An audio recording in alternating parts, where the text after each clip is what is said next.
Yeah, essentially. Mark still cameras in Mark did already? I went to that. Oh. He's also, you know, that. Oh, gotta be ready.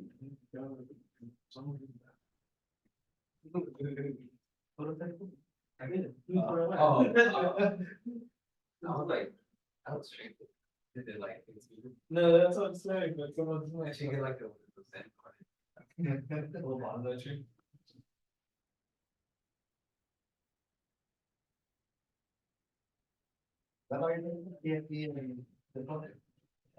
I got some classes, I'm technically strong. Yeah, you transferred that. I'm taking. It's been a while. How's the break? Yeah, what'd you do? Oh, I had a long list of predictions that I was gonna do and I didn't. And then- perfect. Actually, I did accomplish something. I had the bus of like, what's supposed to, looks like a negative bus. To find it pretty good. So yeah, I had an accomplishment. There you go, there you go. I don't like it. It's not nearly as much as people have like this. I got the Lego for it. 9/11? I mean, it's ME is right. Yeah, Pretty ME. likely to like. Yeah, okay, I mean, cool. I want to get the motorcycle. So Yeah. That means you'll have a giant action. What the heck? People keeps them happy.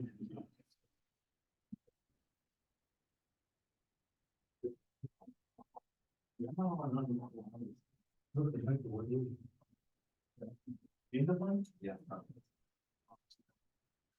Don't be wrong, but I like that on the bike or I'm on.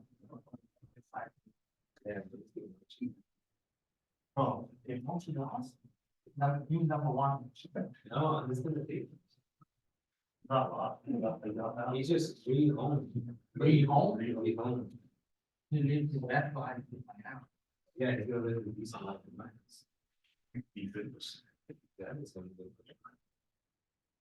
The only thing that needs to happen. Yeah, we can only finish problem one. I'm gonna do this. They will lose. I start reading, but. Yeah. Let's see. Some of the things I don't know are. That's an article with the cold life and the see what.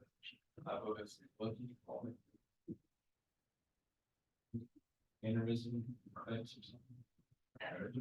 I think that was one of them.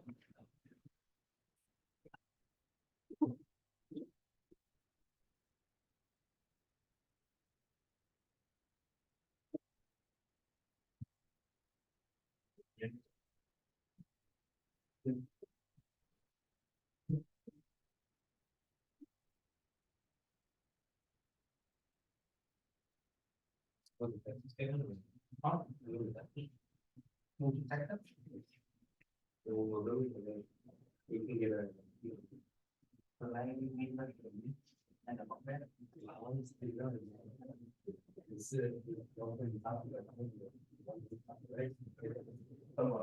I won't want that. I'm yeah. So.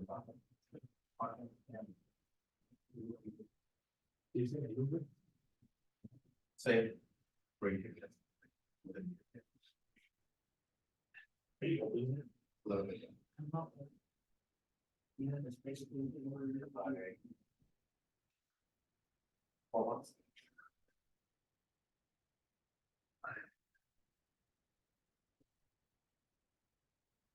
Oh,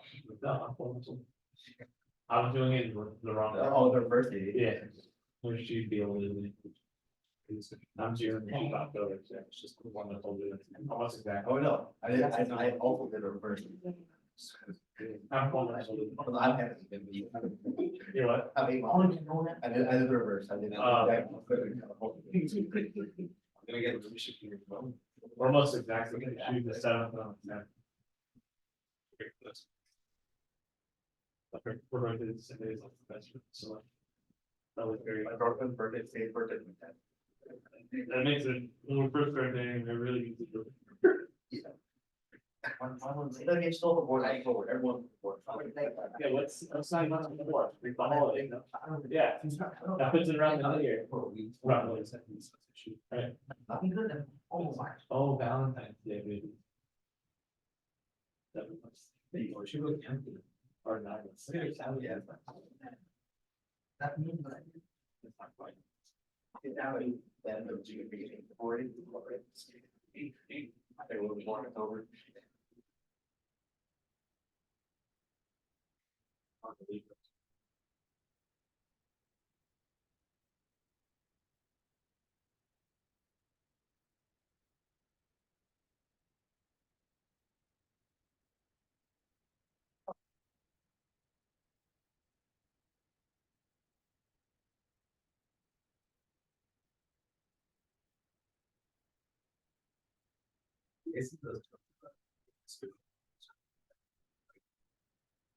Oh, I agree, I think that this is flexible.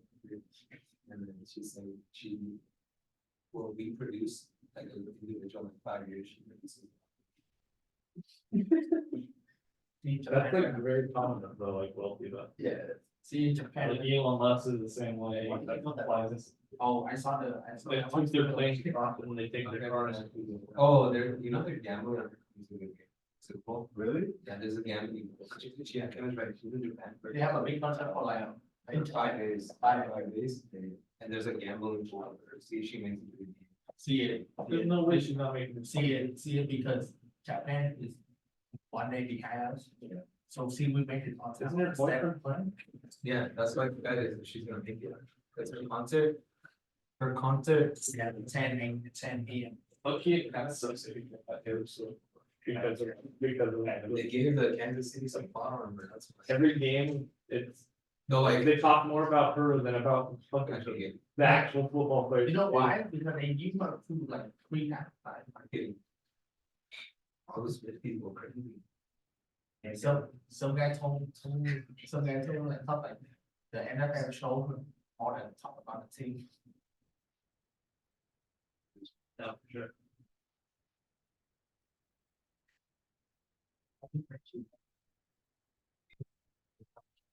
No, you know that. I mean.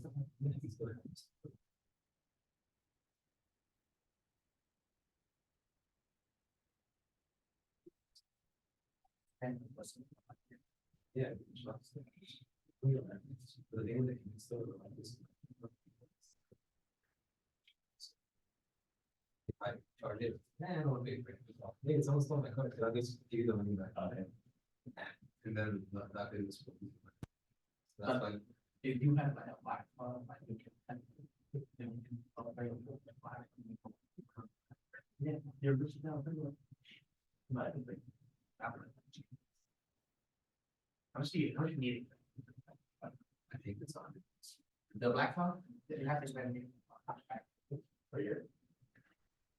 Oh, yeah, no, that, doesn't matter how much you have. It's pretty expensive. So you have to get the platinum. Yeah. And then spend $100 and after that, a year or two, you can apply it and they can. But the black one has no one. Yeah. But the minimum you spend is $100. And then you get a lot of access. Yeah. It's pretty $100,000.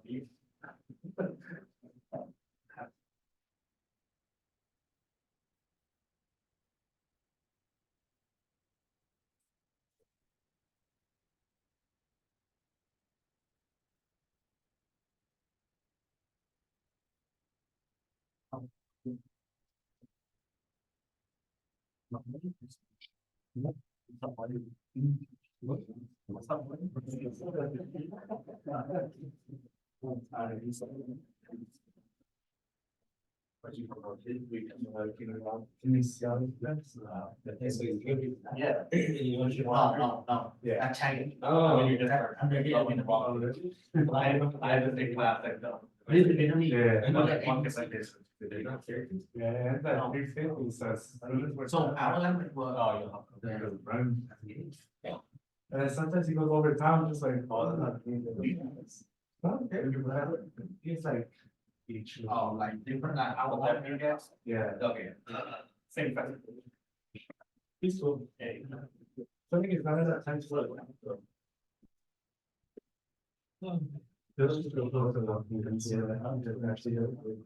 Quite many people around. I was gonna do that. Yeah. I'd be good. At the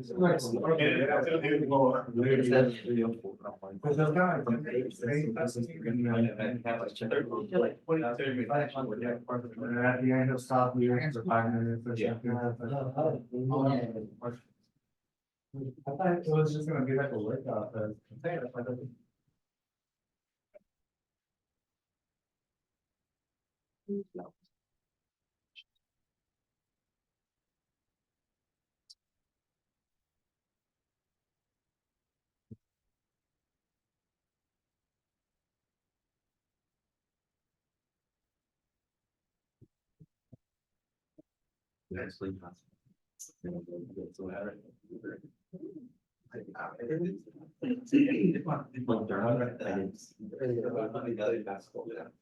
Yeah. But now look at the color. It's not. Yeah, well, yeah. I brought it over there. I wanna. Actually, I think this is good. Wow.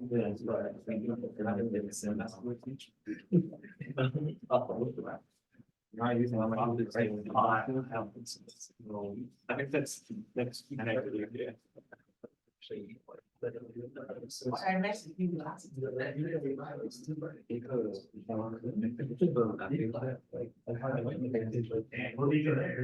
Oh, yeah, I checked, I was like, oh, somebody.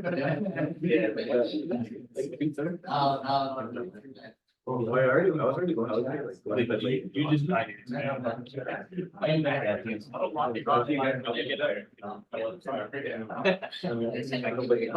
You see my,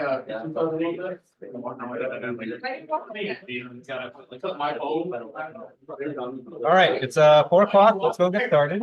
All right, good afternoon, everyone. How's everyone doing today? Good, good. All right, it's sunny here today. It's drier, so but it's still cold. So hope you guys are taking care. Okay, so plan for today is we're moving on to another set of lecture notes today. So we are all done with our review of fluid mechanics.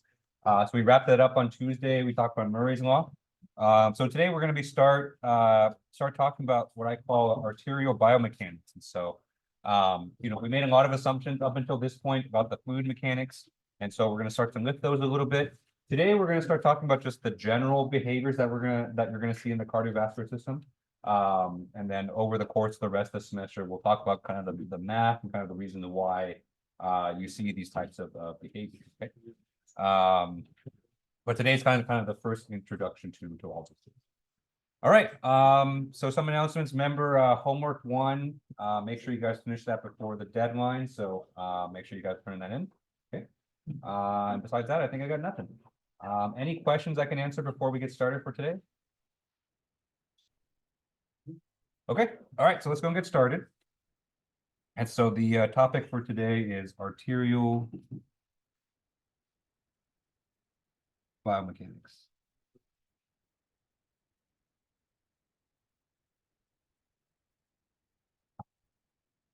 Okay.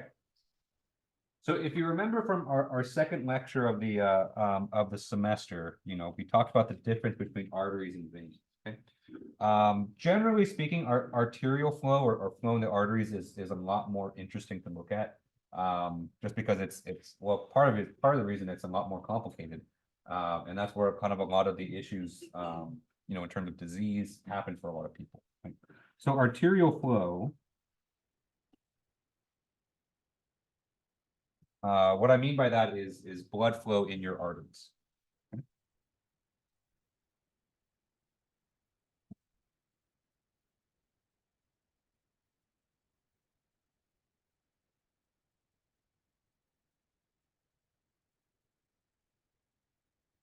Okay.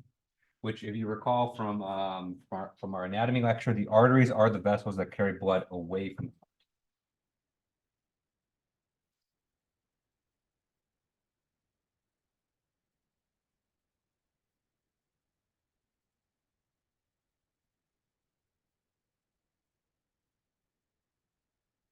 Okay. So the heart is kind of like the central thing in the cardiovascular system. Everyone knows that their heart is really important. But from a fluid mechanics point of view, the heart is when the blood receives all of its energy. Okay, so all of the kinetic energy that it needs to travel throughout your entire cardiovascular system, it gets from the heart. Okay, so the arteries, you can think of them as like the first vessels that kind of get that ejection of energy. Okay. All right, and so what's important in arterial flow? There's a few things.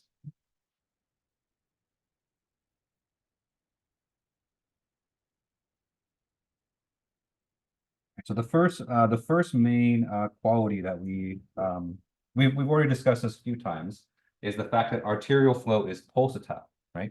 So that means that it naturally kind of ebbs and flows, with the beating of the heart. Okay.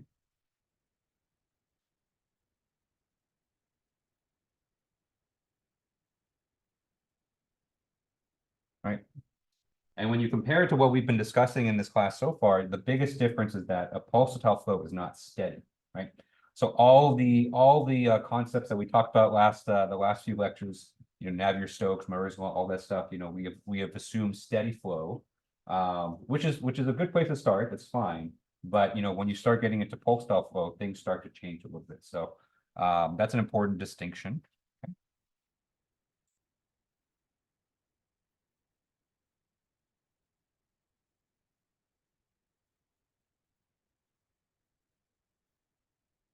The other big distinction is the fact that arteries are very flexible. Okay? And so they are not just rigid tubes in your body, they can actually expand and contract.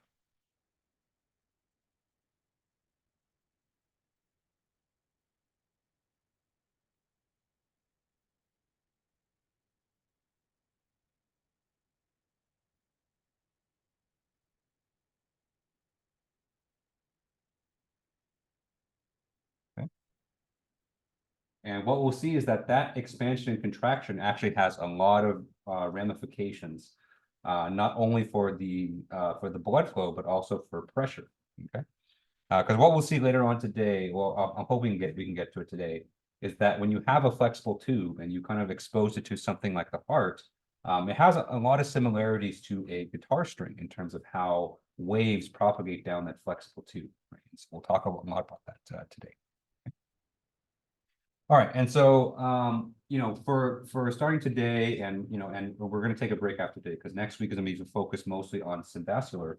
So for today and the kind of the week after next, we'll be focusing on kind of talking about these behaviors just in general, and then we'll expand more on it later on. Okay, if you're curious, so the opposite of arterial flow would be venous flow.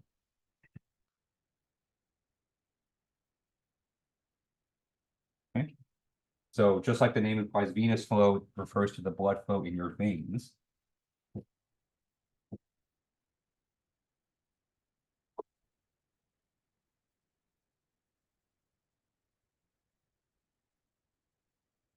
Okay.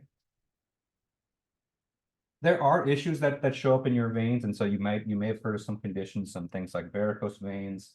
Those do exist, but generally speaking, they're not nearly as common as arterial conditions. And part of the reason for that is that venous flow is a lot slower.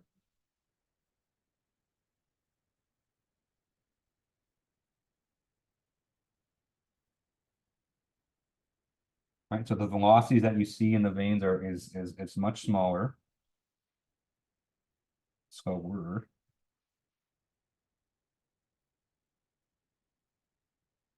And believe it or not, the flow in the veins, when you actually measure it, is actually quite steady, especially when you compare it to arterial flow. There's still a little bit of pulsatility in your veins, but at that point, the flow has already kind of moved past the capillaries, and so there's kind of a steady flow back into your heart. Okay, so it's not that interesting, and from a research point of view, most of the focus is on the arteries. That's where your things like aneurysms, your plaque disease, all of that stuff tends to happen on your arterial side. So that's what we generally focus on. Okay. And so I do have a set of lecture notes on venous flow, but we're probably not going to cover until the very end. It's at that point it's kind of just icing on the cake compared to arterial flow. Okay. Okay. So that's what we're gonna do. Let's first start talking about the flow and pressure waveforms in your arteries.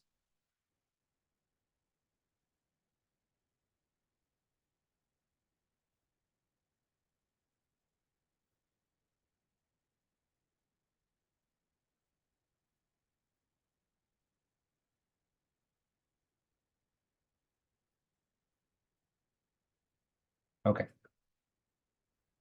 And so when I say flow and pressure waveforms, what I mean is basically how the flow or how the amount of volumetric flow rate and pressure vary as a function of time in your arteries.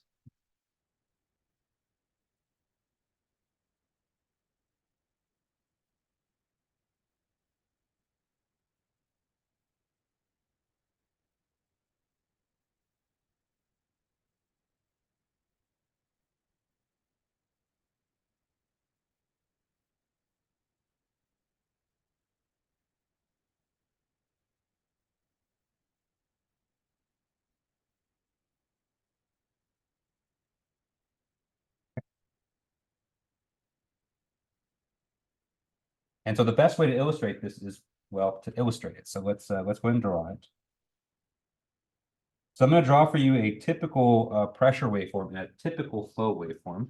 That's not to say that everyone's waveforms look like this, so that depends on kind of individual anatomy, individual physiology, but generally speaking, we can say that they have these characteristics. Okay. So let's start with the pressure.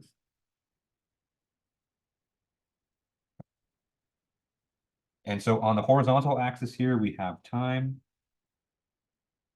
typically measured in seconds. And on the y-axis, of course, we have pressure. Right? If you remember, the most common way to measure pressure in a clinical setting is using a unit called mmHg. So that stands for millimeters of mercury. Referring to a barometer, okay, or pitot tube, excuse me. Okay. All right, and so generally the pressure waveform looks like this, and so it's pulsatile in nature, so it's going to have a region where it's going to be ascending, okay? And it's going to ascend very rapidly.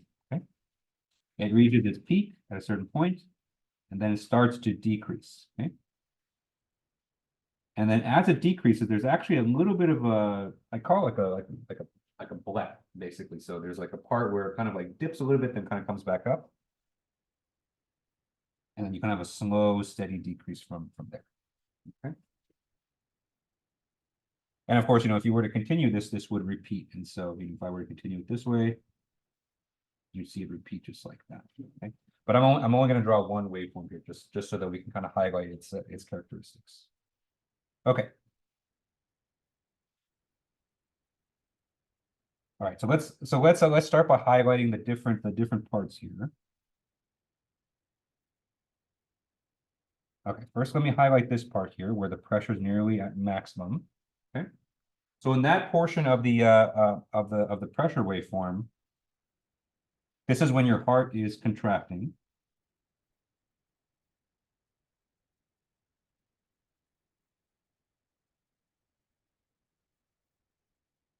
Remember, we have a term for that. That's called systole. Okay.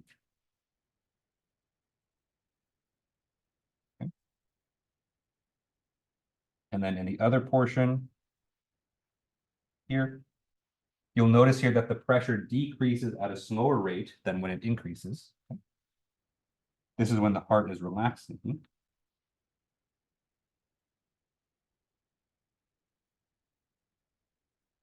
Okay. This is called diastole. Okay.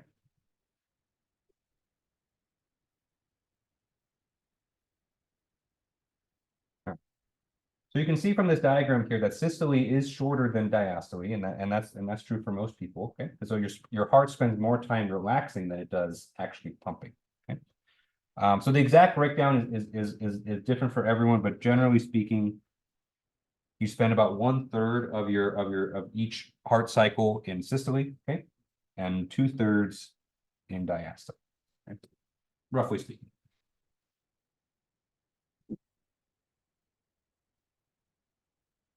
Okay. So that's the pressure. Let's look at the flow rate now.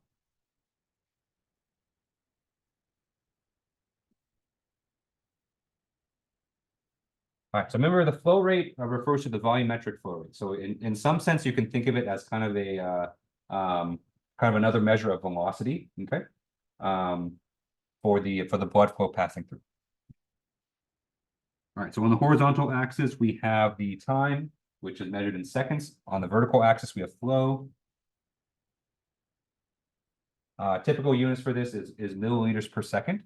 Okay, so it's a volume over time.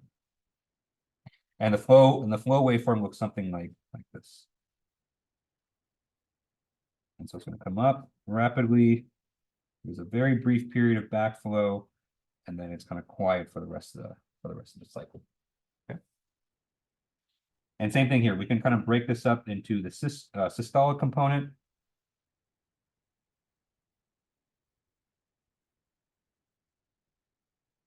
And when the heart's relaxing, we have diastole.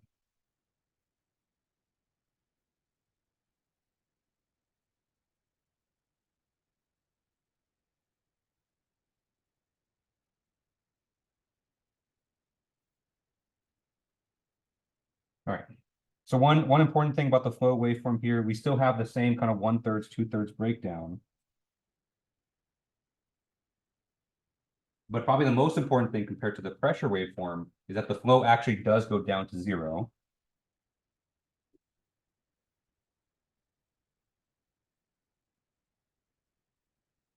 When the heart is relaxing.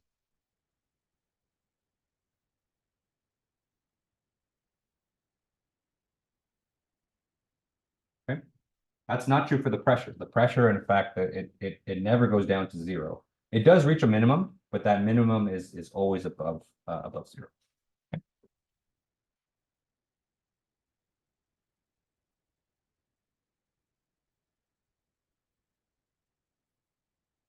Okay. Any questions on this so far? Okay. All right. So what I've drawn you here are just kind of the general trends. Okay. But it turns out, the exact shape of these waveforms actually depend on where you are in the body as well.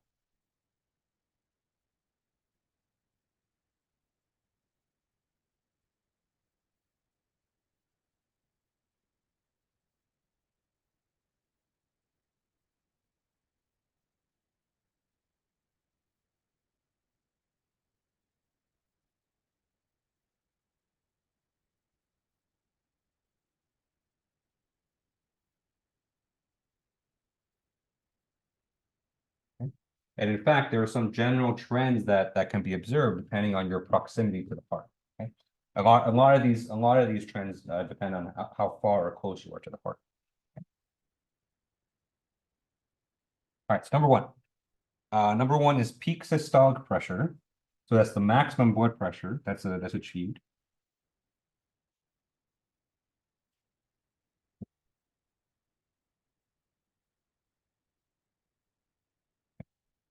The peak systolic pressure tends to increase the further you are away from the heart.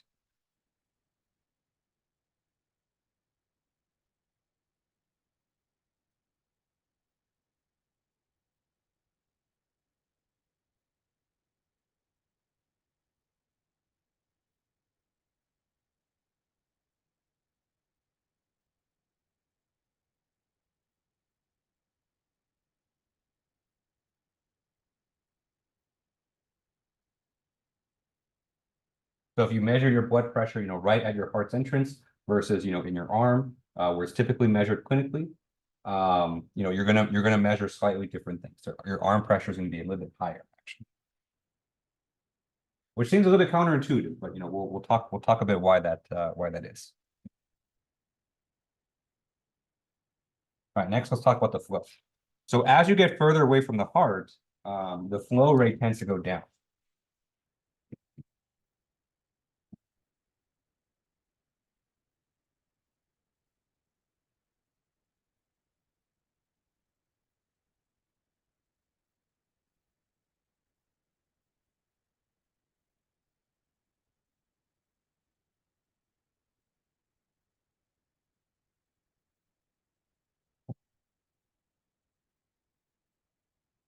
This one's a little bit simpler to understand. So as you get further away from the heart, remember we talked last time about vessels bifurcating, right? So it happens very often that your blood vessels are going to split into multiple paths. And as you get further and further away from the heart, there more and more of those splits are going to happen, okay? And so just by simple conservation of mass, right, when a vessel splits, not all that mass has to get split between the different vessels as well. So that means the flow rate has to go down too. Just like conservation of mass and fertility. Exactly, yeah. Well, the second one's conservation of mass. The first one has more to do actually with the flexibility of the vessel walls. Yeah. I had a question about the waveforms. Yeah. It's just that usually like we were like kind of taught fluids that pressure and velocity are like inversely proportional. So like why is it that when the pressure increases, the velocity is also like increasing? Yeah, Is no, that good kind of, like, question. counterintuitive? Yeah. So this pressure right here is pressure just at a point, actually. But what drives the flow is actually pressure difference. And so from Bernoulli's, the velocity is actually proportional to that pressure difference. And so this pressure is at a certain point, but then the pressure downstream from the vessels is still at a minimum down there. Yeah. So actually, as this is increasing, the pressure difference is increasing, and so that drives the flow forward. So that's like a point pressure, but for Bernoulli's it's like a difference. Exactly. Okay. Yeah. For sure. Yeah. Mm-hmm.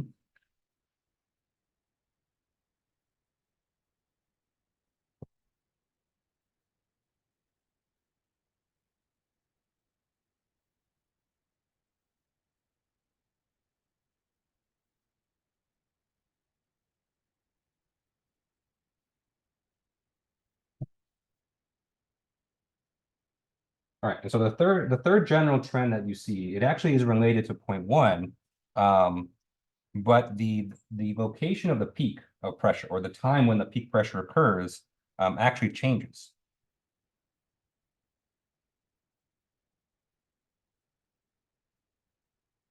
Right, and so what tends to happen is that as you get further and further away from the heart, the time for peak pressure actually lags behind some of the other parts.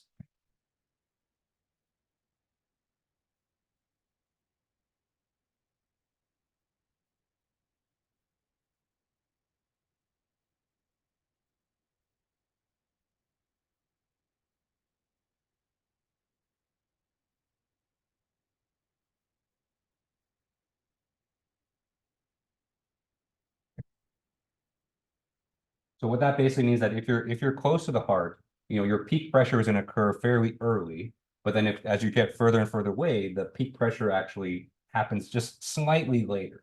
Okay. So that one we'll talk a lot about.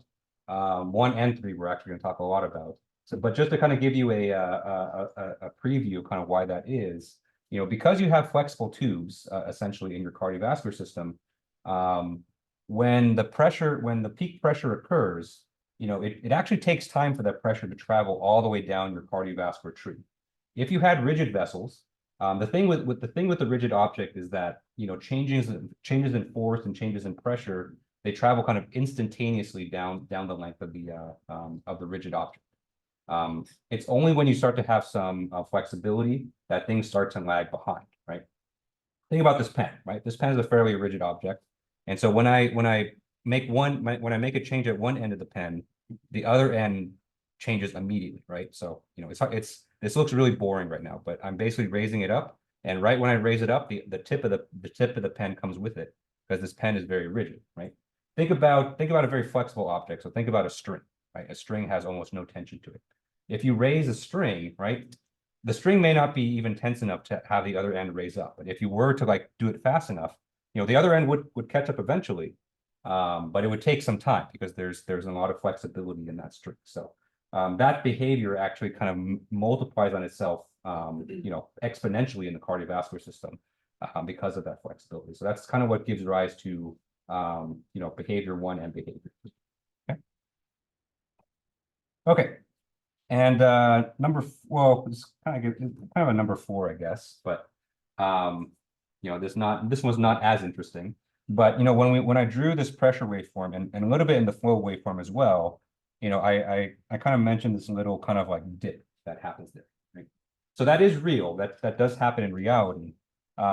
But the reason for that dip is actually kind of more boring than the other ones. And so the reason that dip occurs is that, you know, remember we talked about in anatomy that your heart has a lot of valves, right? So those valves kind of open and close. And so when that valve closes, actually, so the final valve in the heart, the aortic valve, when that valve closes, it actually kind of draws some blood flow with it.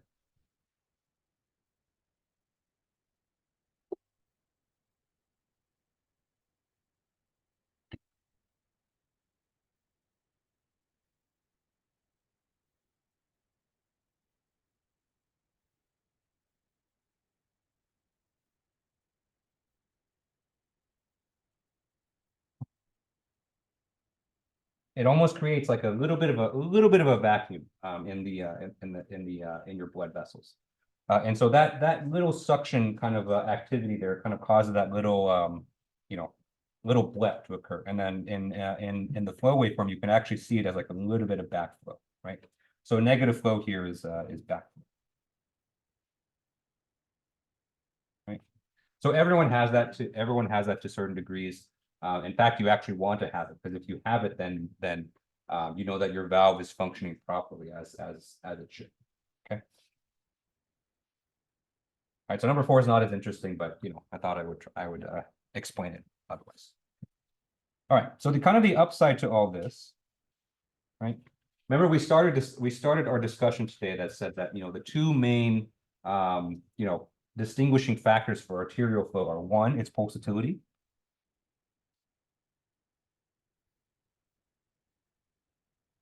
and two, it's flexible walls.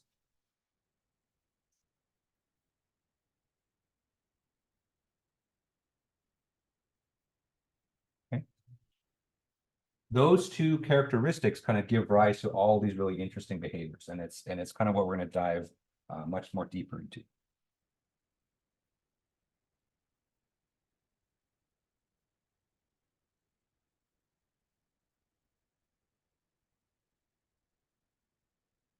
Okay. So as we kind of, you know, as we kind of get deeper and deeper into these lecture notes, you know, I kind of want you guys to remember that, you know, these are the kind of the main things that we're going to be exploring. All right. Any questions on this so far? Okay. All right. So first, let's talk about a very simple model for this, right? And so these behaviors have been observed for a very, very long time, right? So doctors back in even like the 1800s kind of knew a lot of these things just based on what they see, right? But generally, the way kind of science develops in a lot of fields is that people like to come up with models, right? So they want to try to recreate this behavior in another system so that we can better understand it. Okay? So we're going to take a very short, brief trip down history lane to talk about how people kind of started to model these types of things. And we're going to start with the one of the first, but yet still very effective models called the Windkessel model.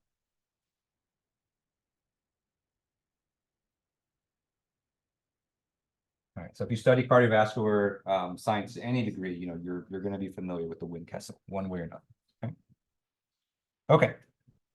So what is a Windkessel? So Windkessel basically looks something like this. It's a physical thing. You can actually build it. Okay? And so a Windkessel is comprised of 3 main components.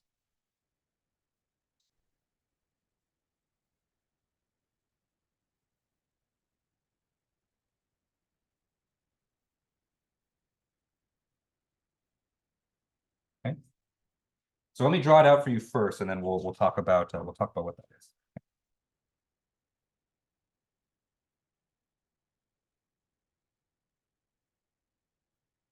All right. So the first component here is it's a box. Very interesting, right?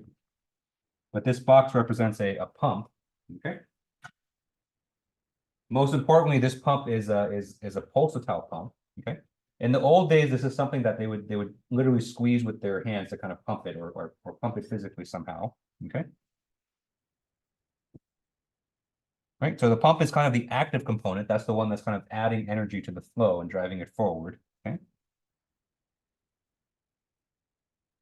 Okay, after the pump, we have a circle, right? Very interesting. But this circle here represents something called an elastic chamber. Okay. So the elastic chamber is essentially like a water balloon, right? So it's something that it's not active, like you can't, it's not really designed for you to go in and actually physically pump it, but it can kind of expand and contract in response to flow. Okay.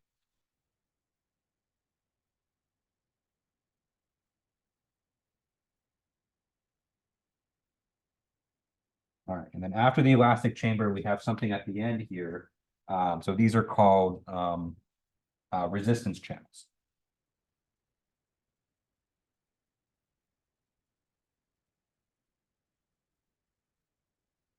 Okay. So the resistance channels are essentially, lots of tiny little, channels for the flow to go through. Okay. And the idea with the resistance channels is to provide resistance to the flow. Okay. And it mainly does this through viscosity, right? So kind of the smaller opening that you have, the stronger the viscous forces, the viscous resistance is going to be.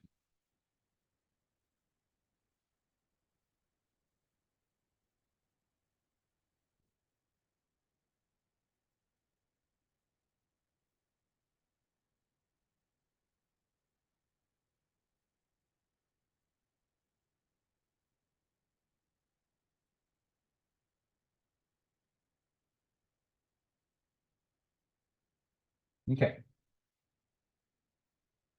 So this is the setup here. Okay. And I guess there's one more quality here. So there's usually a valve right here, right? They kind of act in the same way as like a heart valve, so that when flow enters the chamber, it can't go backwards. But that's kind of a minor component. Okay. So this setup here, this was devised by scientists because they were interested in recreating the flow and pressure waveforms that we kind of drew earlier just now.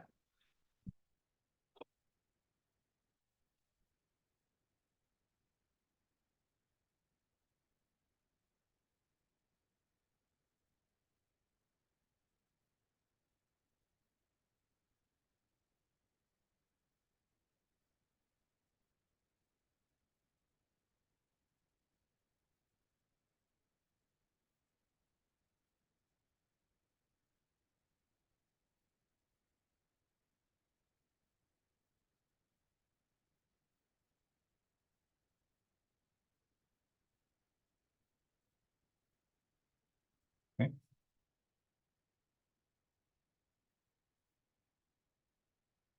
Because scientists, they want to understand, they're viewing this this behavior in nature and people, and they want to better understand kind of the physics and how these work. Okay. All right. In particular, even though this was designed for both flow and pressure, it was a lot more successful at emulating the pressure waveform. So we're gonna focus mostly on that.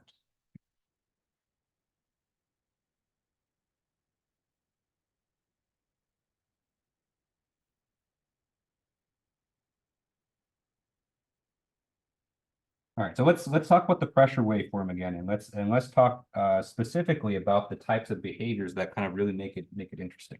Okay. Okay. So first, the first aspect of the pressure waveform that's interesting is that it never goes down to zero. Not only does it never go down to zero, it always stays at a very high positive number.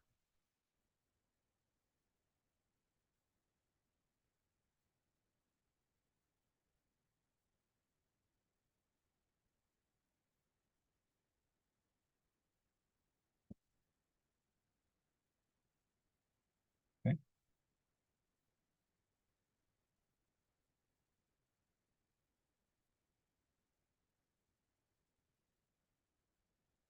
Right. So this was a mystery for scientists for a very long time, because if you think about kind of a very basic kind of squeeze pump, right? So a squeeze pump, I'm referring to just kind of like a balloon that you can squeeze, right? And so when you squeeze a pump, right? So let's say that you have kind of let's just say that we have a balloon and a pipe, okay?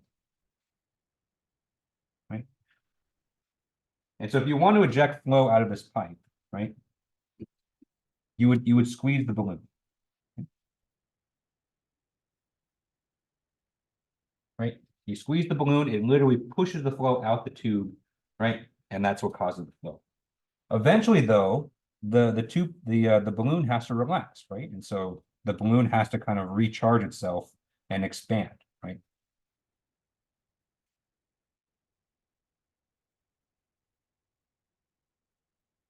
Okay. But when the balloon expands, when it kind of relaxes, it sucks the flow back into it, right?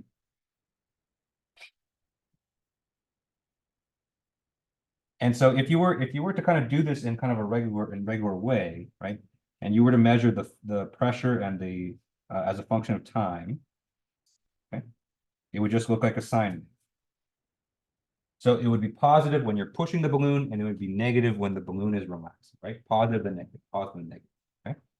You can modify this. You can stick a valve right here, okay? Kind of like what the heart does. So you can stick a valve there to prevent backflow, but that really wouldn't solve your issue. Okay. So you would still have this pulsatile flow, but instead of going negative, the pressure would just go down to zero, right? And so you have this instead. Okay. But you would always have, your flow would always at least come down to zero or past zero at some point, because of the fluid mechanics of the situation. Okay. And so the fact that your blood pressure never goes down to zero was something that was very fascinating for scientists. Okay. All right.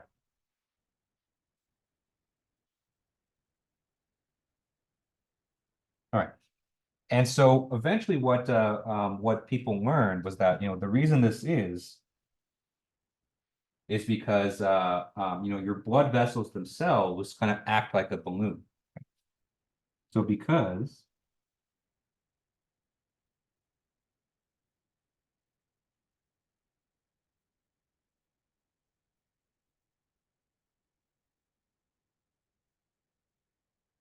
your blood vessels are flexible, they can temporarily expand and store flow inside of them.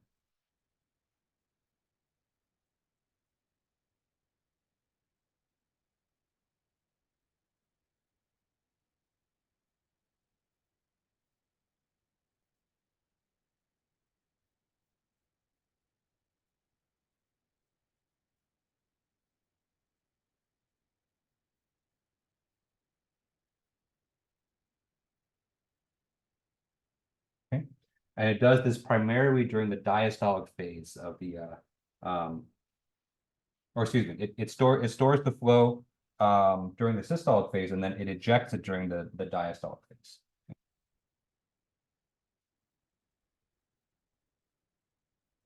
Okay.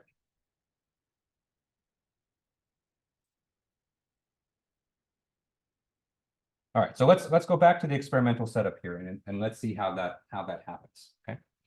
All right, so let's go through one cycle of the Windkessel model, right? And so just like our balloon example, the first thing that happens is that the pump is going to squeeze. Okay. So this could either be manual, it could be through a machine or something. Okay. And so as the pump is squeezed, right, flow is going to or the liquid is going to go into the elastic chamber, right? Just by conservation of mass, right?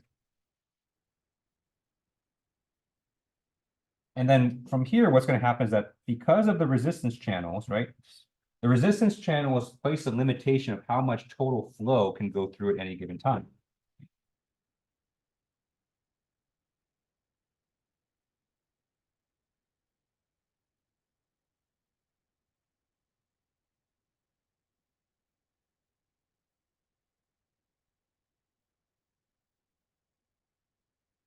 Okay? Because those channels are so small, you can't push a ton of fluid through there unless you have a tremendous amount of energy. Okay. And so what happens, right? So you have a lot of flow coming in from the pump. You have not that much flow coming out because of the resistance channels, right? All that mass has to go somewhere. And so what happens is that the elastic chamber will expand to accommodate the influx and flow. Okay.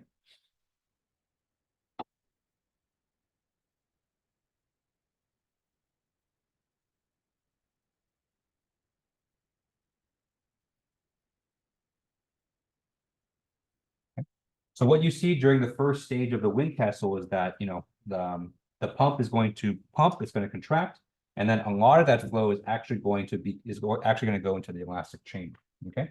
Some of it is going to escape through the resistance channels, but the rate at which the flow escapes the resistance channels is much smaller compared to the rate of expansion, okay? And then as the elastic chamber grows, then the pressure is going to go up as well.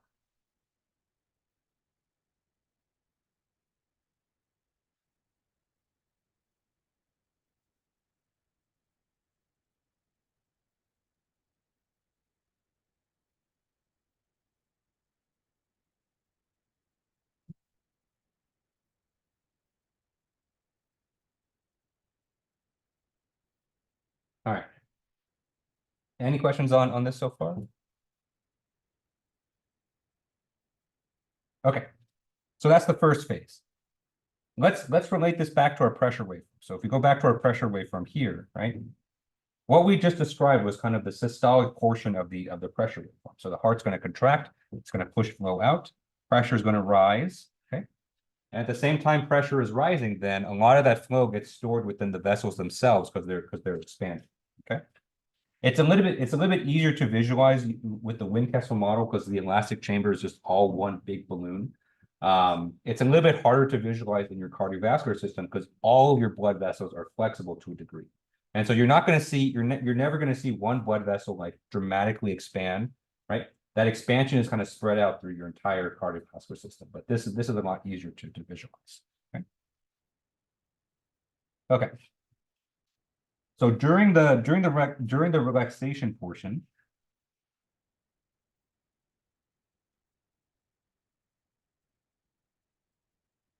okay, the valve that connects the pump to the elastic chamber is going to close.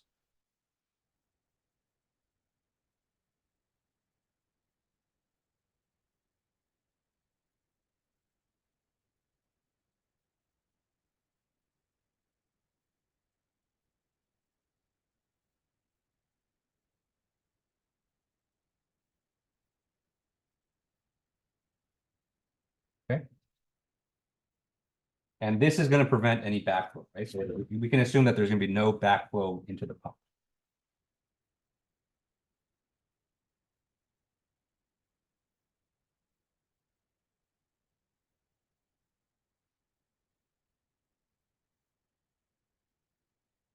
Okay. From here, right, the elastic chamber is going to start shrinking in size.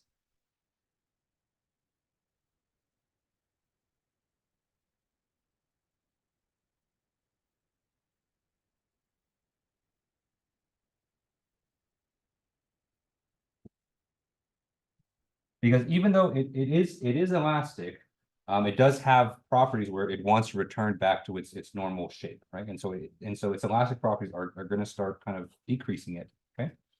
And then all of that excess fluid is going to go through the resistance channels.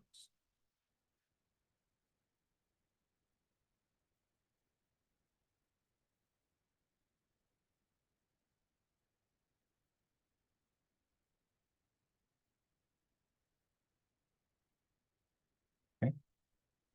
Albeit at a fairly slow rate.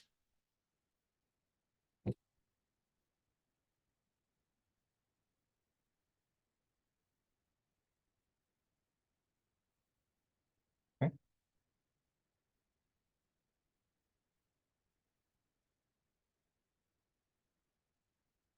Let me kind of illustrate that for you. So, we have a pump here.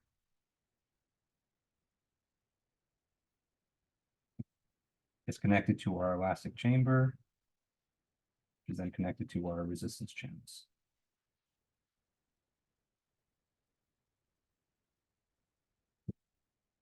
Okay.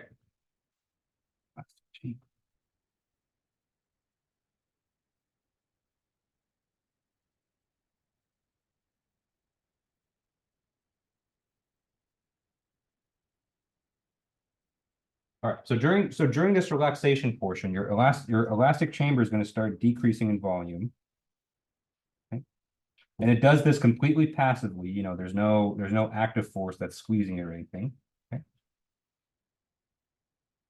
And then as it starts to decrease, it's going to push flow through the resistance channels just like that.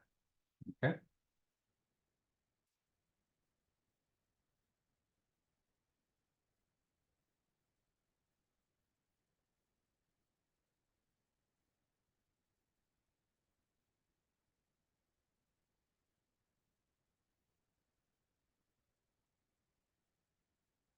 Right. And then as the volume of the elastic chamber decreases, the pressure in there also starts to decrease as well.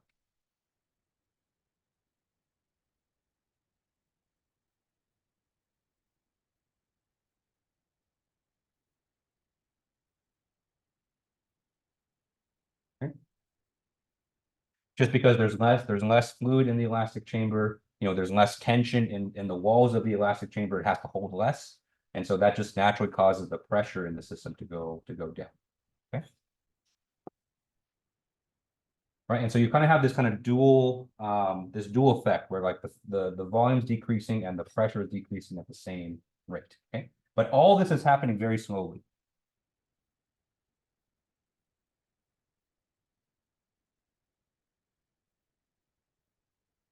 Okay. And I want to emphasize that because there's nothing really, the only thing that's really causing this phenomenon to happen is just passive elastic forces. Okay. So there's nothing kind of forcing it to happen. So that's why it happens kind of slow. Okay. All right. And so if you relate this back to our pressure waveform, okay, we observe this exact same behavior during the diastolic phase. Right. Remember what I talked about earlier today, that when the heart is relaxing, we have this pressure decrease, but this pressure decrease is almost at a very slow rate, at almost like a linear rate. Okay. Actually, if you look at a lot of people's pressure waveforms, you can actually draw a line on there, a straight line, and it'll match up to that part pretty well. Okay. Because what's happening in this part of the heart cycle, in the diastolic phase, the heart is not adding any energy to the flow. Okay. So the only flow that's happening during this time is strictly due to the passive elastic properties in your blood vessels. Okay.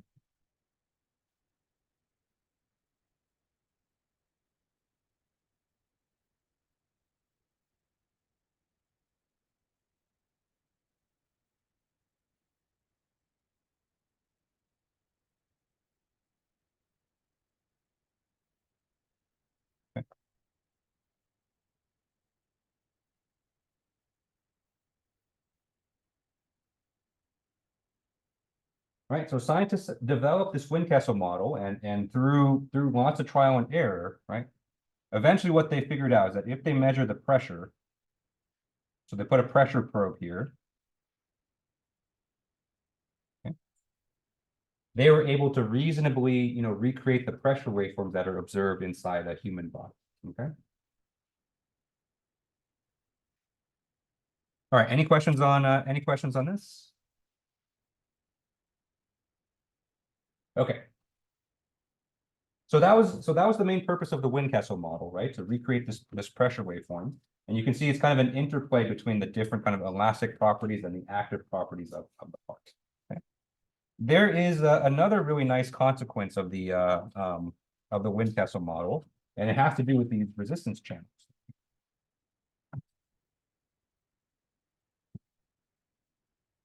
So the resistance channels are these very, very tiny little channels for the fluid to go through. Okay. There's actually something similar to that in our cardiovascular system, which are our capillaries.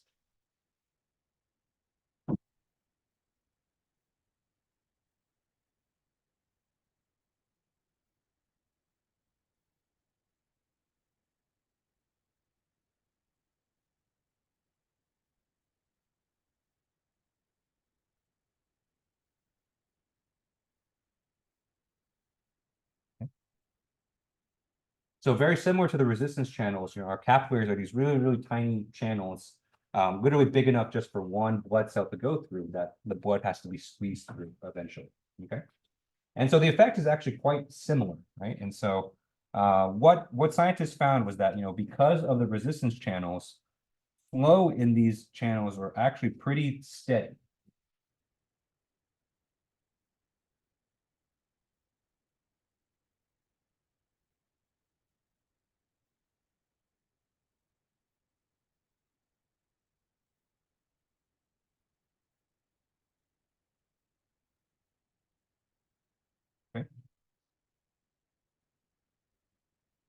And so as opposed to, if you were to measure flow close to the pump, like right here, right? So the flow here will be very unsteady because this is kind of where, this is very close to the pump itself, right?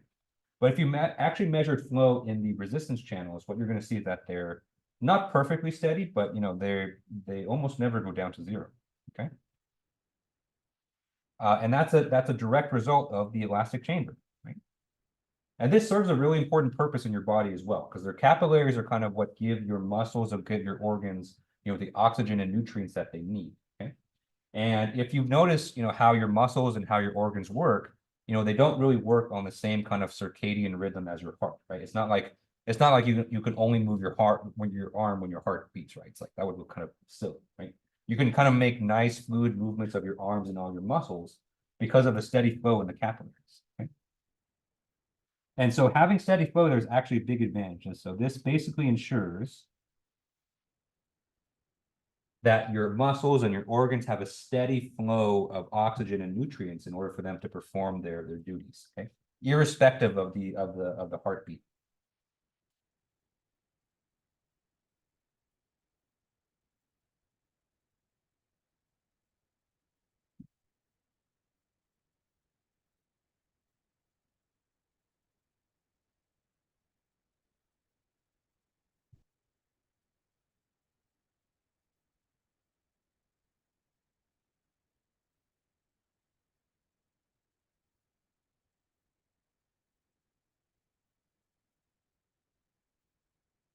Okay.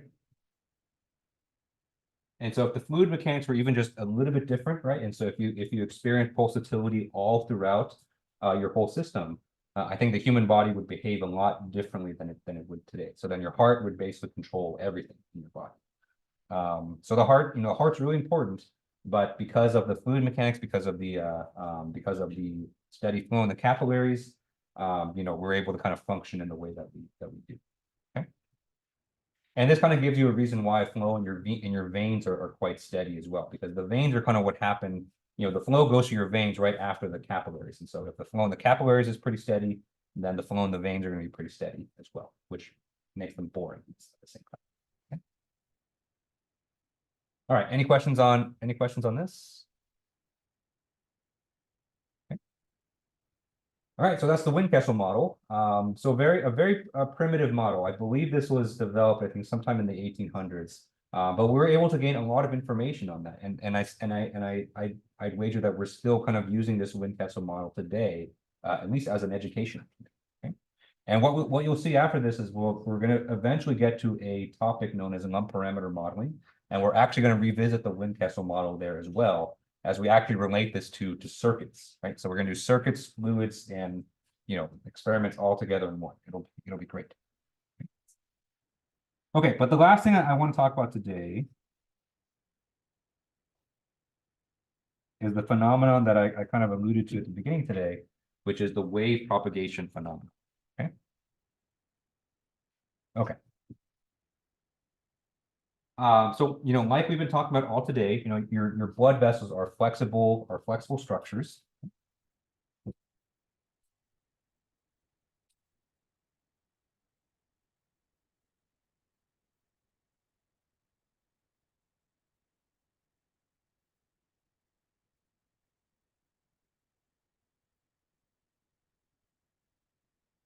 Okay.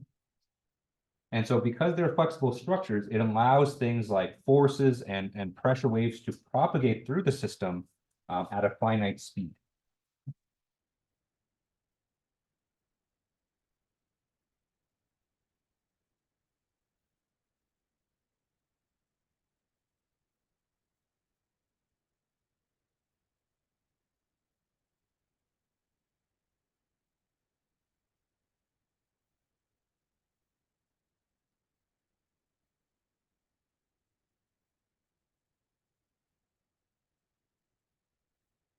Okay. And that has a lot of really important consequences for a closed system like the cardiovascular. Okay. All right, so to kind of illustrate this, so let's draw a guitar string. So I'm gonna draw a string here. We're gonna attach it to a wall or something rigid here. Okay. And we're gonna assume that we're gonna be pulling the string taut. Okay, so there's enough tension in the string to make it taut. Okay. All right.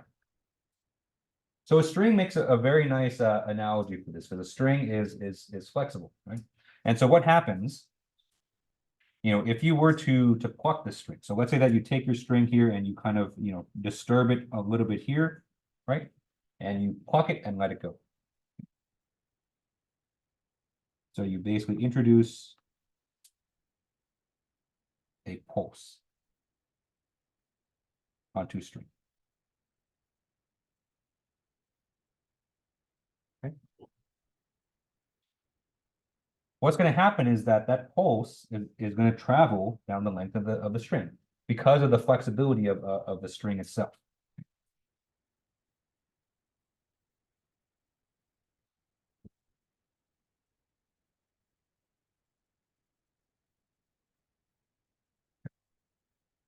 And so eventually what you're going to see, if you kind of take snapshots of this pulse with a very high speed camera, what you're going to see is that pulse is going to travel, down the string. And so if you look at a picture at a different time, the pulse might be here, then the pulse might be here. Okay. Eventually it's going to reach the wall.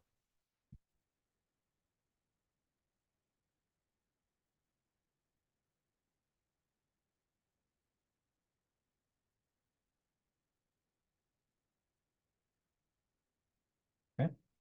And so when the pulse hits the wall, it's basically like it's running into a brick wall. Okay. And so what's going to happen at this point, if the wall is perfectly, reflecting, then that pulse is going to reflect and come back the other way.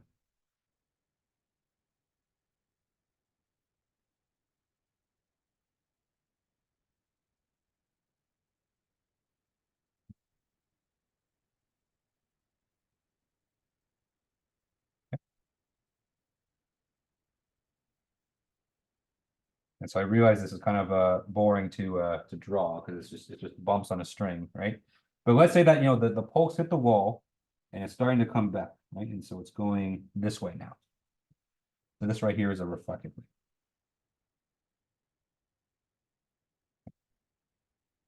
The reflected wave could either be positive like this, or it could actually be negative. It can go down the other direction as well. Okay. All right. So that's fine, right? So that's basically kind of pulse creation, it travels down the string is flexible, it reflects, yada, yada, yada. All that's good. What happens if you create another pulse? Okay.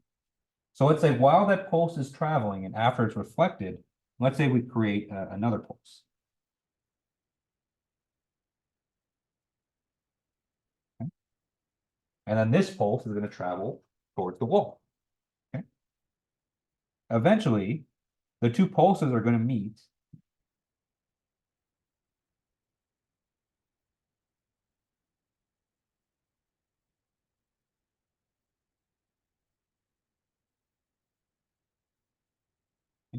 And when they meet, they're going to interact. Okay? And the nature of their interaction depends on their direction.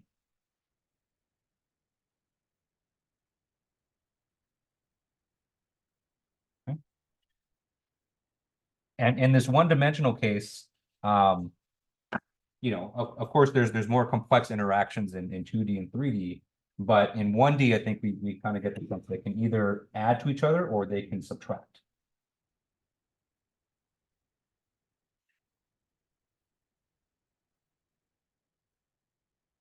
Okay. And so in this case, the one that I've drawn here, both the waves are going in the same direction, right? So they're both going above the string. Okay, so when they meet, I'll just draw it here. Okay. When they meet, these two little kind of baby pulses meet and they kind of create like an omega pulse that kind of comes just like that. Okay. So this right here is pulse wave addition.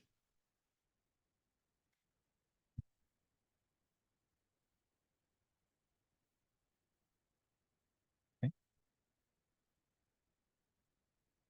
So two waves, traveling, and then they meet temporarily and they're going the same direction, they're going to add. Okay.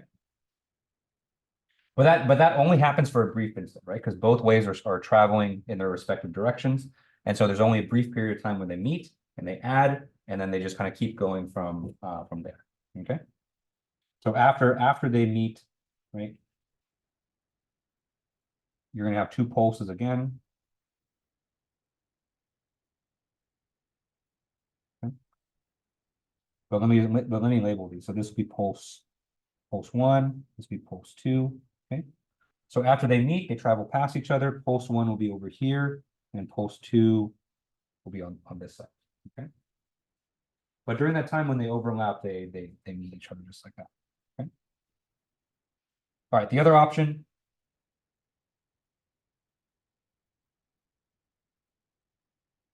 So let's say that you have one pulse coming in this way, and another pulse coming in, and it's the other way, right?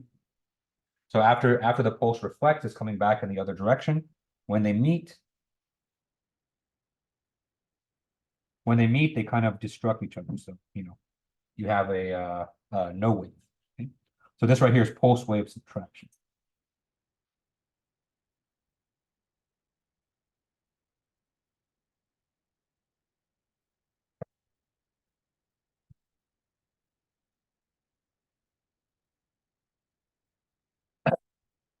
All right, so those are kind of the two simple cases that can happen in 1D, but in reality, when you have like a 2-dimensional, 3-dimensional system, the wave interactions can get a lot more complex and a lot more nuanced. Okay? But the waves are going to interact. That's kind of the main point that I want to illustrate here.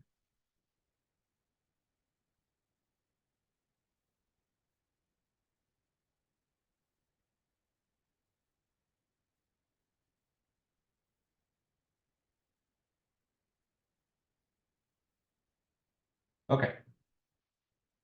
So that's the basics of kind of wave propagation and wave kind of interactions. Okay. How does this relate to the cardiovascular system? Well, we know our blood vessels are all flexible structures, right? And so they have the capability to kind of carry waves and have them interact in this way. But then that kind of begs the question of, what's creating the wave in the cardiovascular system to begin with?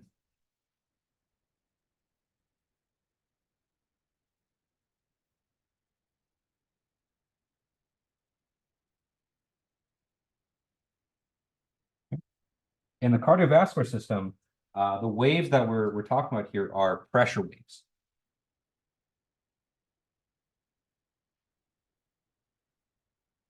Okay. And those pressure waves are created by the heart, right? Because when the heart beats, right, it creates a spike of pressure. That's what drives the flow forward.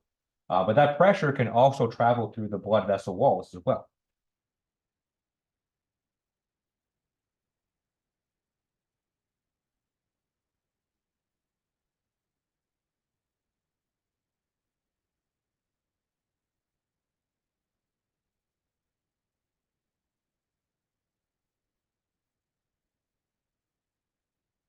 Okay.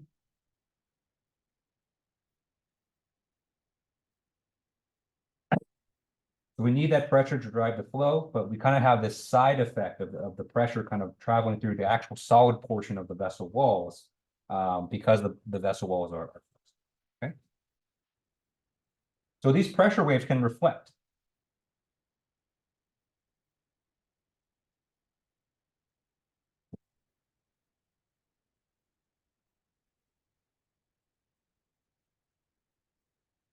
Okay. Just like the string that's attached to the wall, right? But in the cardiovascular system, the solid wall is actually created by the capillary bed.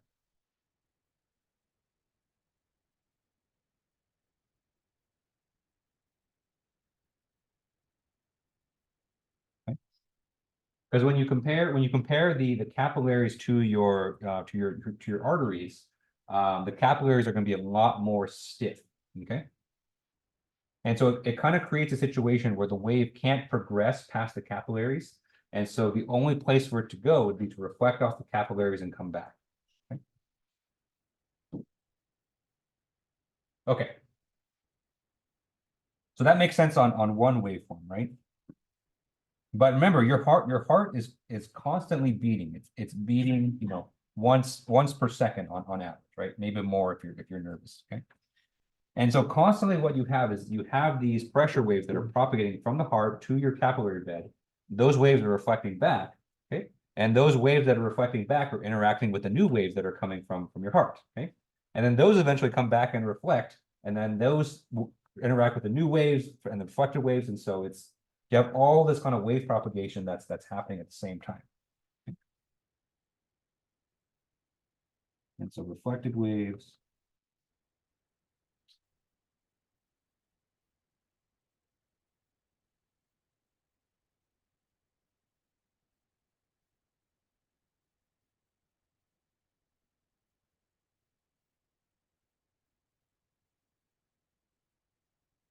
Okay. Adding to this is complicating the fact that when a vessel bifurcates, right? So when a vessel kind of, splits off into multiple paths, that creates like a pseudo brick wall where, you have partial reflection. And so when a vessel bifurcates, a portion of that wave actually reflects back.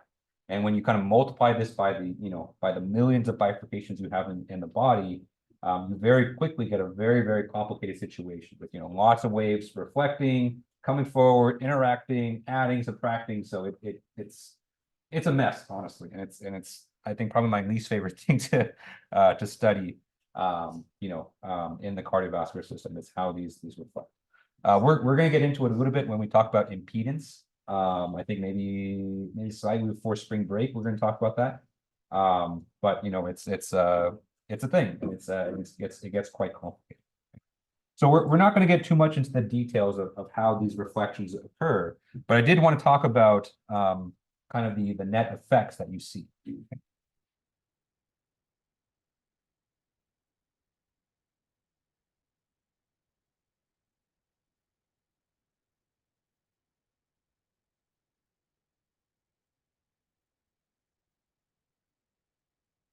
All right, and so this was points 1 and 3 that we talked about kind of at the beginning of class today. Okay? And so because of wave propagation, and you have these kind of waves, pressure waves that kind of end up, adding to each other further away from the heart, this increases the peak systolic pressure further away from the heart.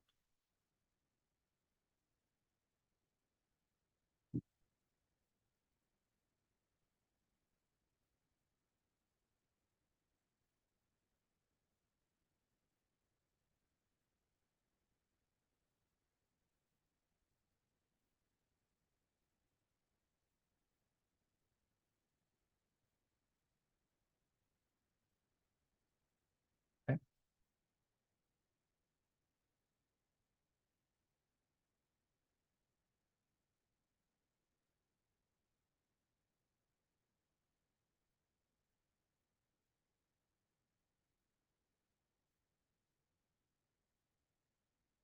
Okay. And so because the closer you are, the further away from the heart you are, generally the closer you are to the capillaries, right? So the closer you are to the capillaries, you feel that effect of the wave reflection a lot more. Okay. And so that increases the pressure. Okay? So that statement by itself can be a little bit kind of counterintuitive, because what we know from fluid mechanics is that you need to have a pressure difference in order to drive the flow. And so it doesn't really make a lot of sense that you have higher pressure further away from the heart, because flow needs to go away from the heart, right? So flow can't come back to the heart until it's in the venous system. Okay. And so to always kind of make sure that flow is always going forward, we have that delay. And so it's not just the peak pressure, but the entire pressure waveform is delayed the further away you are from the heart.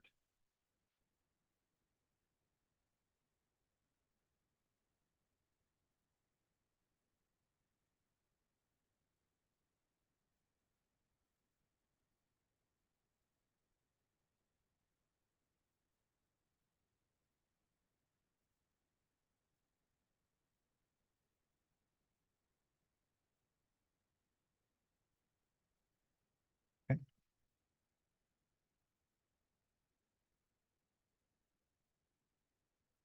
Okay. So let me draw it for you just so you can see. Okay. I'll make this plot pretty big.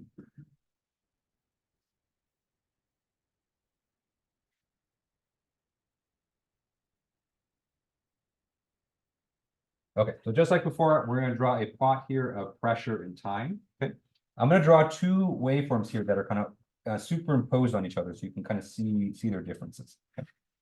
So first one I'm going to draw is a waveform that is close to the heart.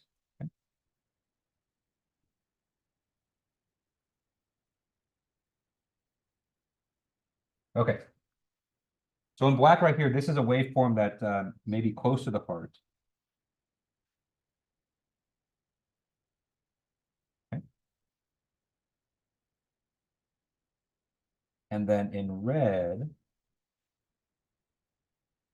let me draw you a waveform that would look like further away from the heart. Okay. All right, so further away from the heart, what you're going to see is that there's a little bit of delay. So then it'll ascend and descend at the same rate, but it'll kind of happen slightly later. Okay.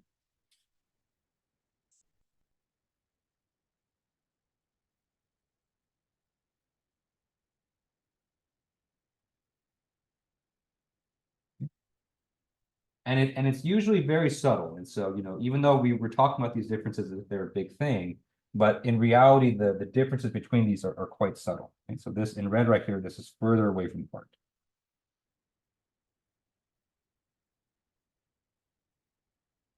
All right, so if you compare these two curves, you can see that the red curve is slightly delayed compared to the other one, right? So it peaks at a slightly later time, right?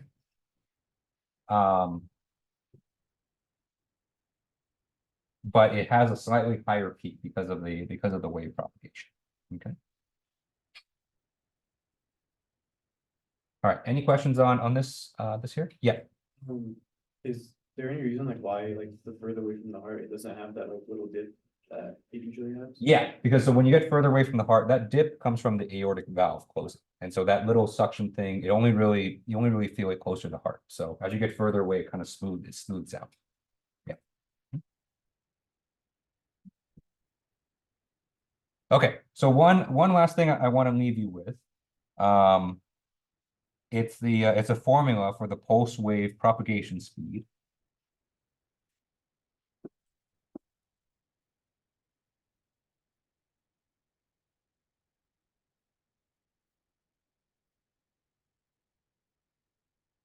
Okay.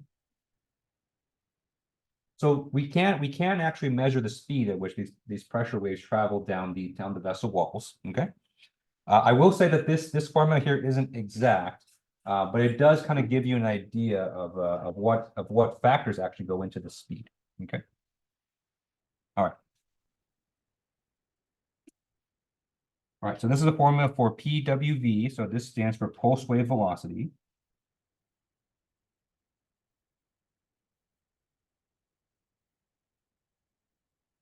Okay. This is equal to square root of E times H divided by D times rho. Okay.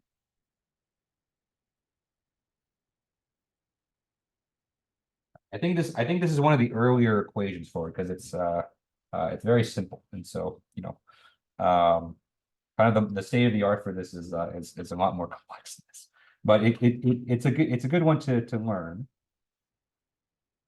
So let's label all the variables here. So E is the Young's modulus.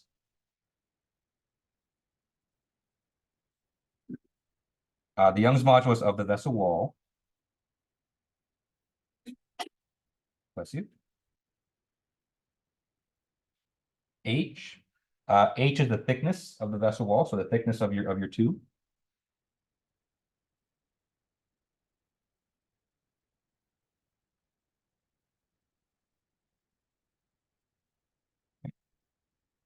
D here is the vessel diameter.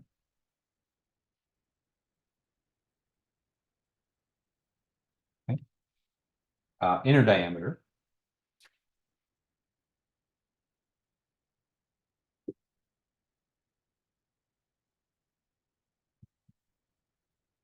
And rho here is the blood density.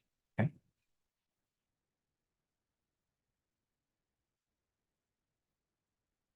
All right, so the main thing that I want to highlight here is that, notice how the Young's modulus is in the numerator. So the more stiff your vessel walls are, the greater your pulse wave velocity is. Okay. So that actually has very interesting implications for human health as well, because generally one thing that happens as you get older is that your blood vessels get stiffer. And as your blood vessels get stiffer, your Young's modulus is going to increase. Okay. And so what's going to happen then is that this pulse wave phenomenon actually gets exacerbated the older that you get. Okay. So for what this means clinically is that for older patients, generally their blood pressures are much higher, or not much higher, but they're higher than younger people. Right? And so if you know, like either, maybe your parents or maybe, older people in your family that are on, blood pressure medication, it's because it's not because they haven't been taking care of themselves. It's just naturally as people get older, because as their blood vessels get stiffer, their blood pressure gets higher. So they need to kind of manage that with medicine oftentimes. Okay. All right. Any questions on this before we wrap it up for the week? Yeah. I'm still confused on the difference between the arteries, capillaries and veins. So the arteries are the ones leaving the heart, right? And then- Yes. So then that would be the expansion chamber, or is that still part of the?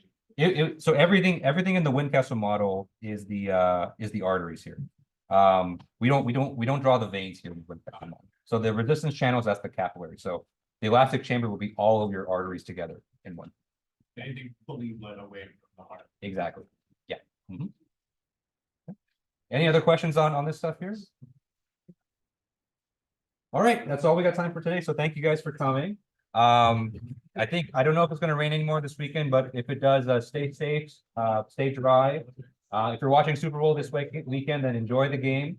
All my friends are convinced that the NFL is rigged and the Chiefs are going to win, but we'll see, I guess. But yeah, hope you guys have a good weekend, and I'll see you guys next week. I do.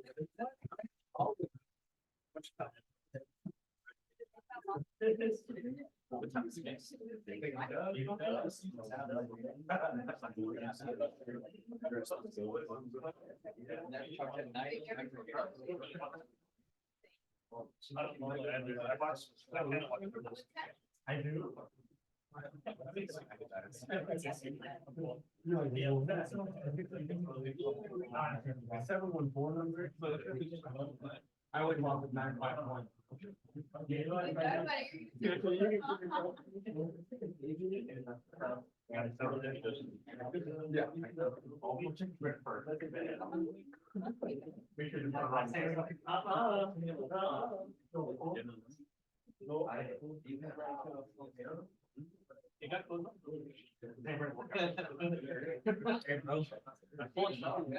Well, there's two different songs you can play. You do that one or the eye. Shows the games like that. I